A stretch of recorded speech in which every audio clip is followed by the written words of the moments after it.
Before becoming a truck driver, I was a police officer in a small town in West Virginia. It was a very rural county with approximately 9,000 residents. Being your typical small town America, it had a high school, a dollar store, one post office, a few churches, one really good restaurant.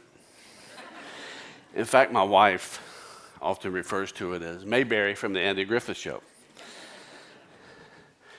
But being small town America, all the people there are very well connected. There are generations of families, friends, and neighbors that attend church together and also go to sporting events. My job as a cop was to serve the community. A typical day serving the community consisted of traffic stops, responding to domestic violence calls, and drug investigations. But there was one area that really was lacking in my training, and that was the area of prostitution. In fact, it wasn't even covered in the academy or at my department. So I thought to myself, why should I commit all my time and energy in investigating this when they're just out to make a quick buck and they're not really hurting anything, right? Because I got more important things to do, like domestic violence. As most police officers will tell you, domestic violence calls are the most serious, dangerous, and unpredictable event that we go to. After I myself was almost killed at the scene of a domestic violence call, I decided to change my life. I'd already had my CDL, commercial driver's license, so I decided to follow in my dad's footsteps to become a truck driver. And I moved to Pennsylvania, where he and my mom had already relocated. I got a great job as a road driver, and just the following year, it didn't take long before I was confronted with the aggravation of prostitution up close again. I was at a rest area in Missouri, and I saw a young girl going from truck to truck to truck. After she would leave a truck, she would go to the end of the parking lot, and she would check in with this white van that was sitting there. She would leave the van and come back to the next truck and knock on the next door. I was truly appalled at why this young girl would choose such a lifestyle and not go out and get a real job. But again, I brushed it off. Then one night in Chillicothe, Ohio, I had a young girl knock on my door and ask me if I wanted a date. And that's code for having sex. I told her no thanks and just closed my door. You know, truck drivers have a term for girls that work the parking lots, and it's lot lizards. And they even sell stickers at truck stop that you put on your windows that say no lot lizards. But something struck me different that night. I couldn't shake the troublesome feeling that I had, and I got a really bad night's rest. Maybe because that young girl was 20 years old or so, resembled that of my own daughter. It made me reflect a little deeper.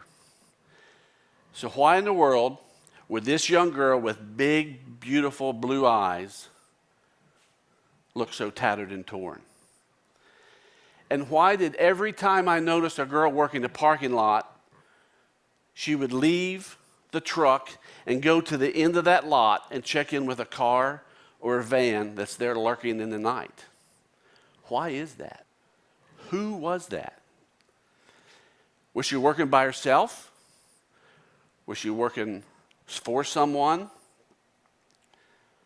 Or was she being forced to do it? And then it hit me, and my blinders fell off, and my sixth sense kicked in. The sixth sense is something that everyone has. It can't be taught. It's just a gut feeling. But police officers rely on it heavily.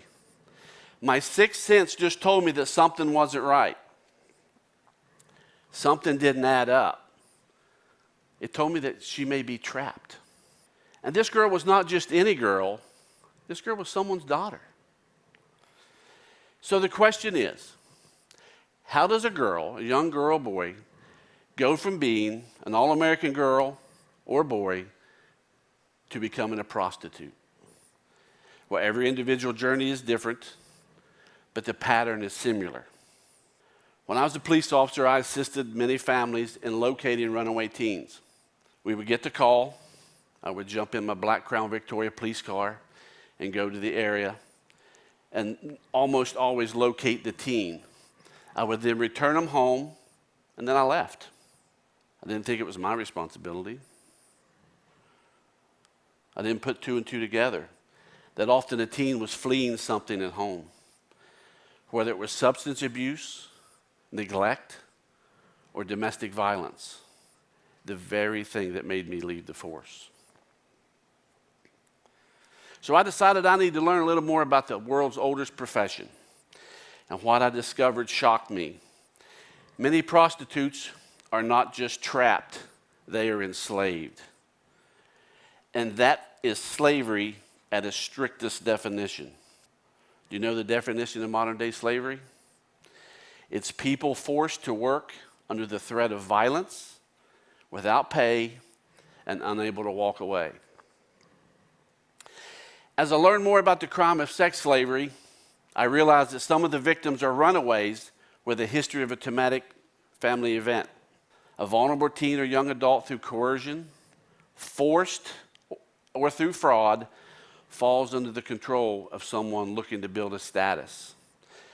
This status seeker becomes empowered by forcing the victim to engage in acts that are demeaning, harmful, and destructive.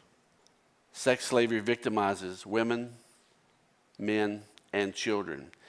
And these hideous patterns are not aggravations or nuisance, ladies and gentlemen. It's criminal. So I had no idea just how prevalent the sex trade is in the United States. After all, this is America. And most of us believe that slavery ended in this country in 1865. But slavery of all forms is very prevalent. And it's happening right under our noses. It does not discriminate. Slaves can be found in rural areas, cities, and suburbs all over this country, in all 50 states, and yes, possibly even in my little hometown. They come from every social, economic background and every level of education. When it comes to sex slavery, the FBI says 293,000 American youth are currently at risk of becoming enslaved. That's over 250,000 kids. So today, as I drive up and down the road in my truck and stop at truck stops, I look at parking spots a little different. I'm no longer just looking for that parking space. I'm looking for what's going on around me. It's my professional responsibility to watch out for those who can't watch out for themselves. But I can't do it alone. I need your help. Truck drivers are everywhere across this country, and America's highways are modern-day slave routes. We all can do our part to save a life. How can we do that? First of all, we got to remove those blinders that I had and get training. I got my training at Truckers Against Trafficking and learned how and what to look for. Now when I go into these truck stops, I'm not just looking at the lot. I watch what's going on around me. I'm vigilant. So if you see a young child that looks out of place, may look frightened or unkept, don't just turn a blind eye like I did, but take a stance. Second, instead of just putting a sticker on our windshield, find a way to help in whatever way we can. Understand the local resources on what to look for and who to call. Just last week, I spoke to 9 different drivers at 4 different truck stops and gave them information about this trade. So hopefully now when they go into their truck stop or rest area, they'll be looking and they know who to call. I feel that sex trafficking is the most appalling crime against humanity. It is within our moral responsibility to take action. We can all step up, remove our blinders, and make that call. Because if it was your daughter,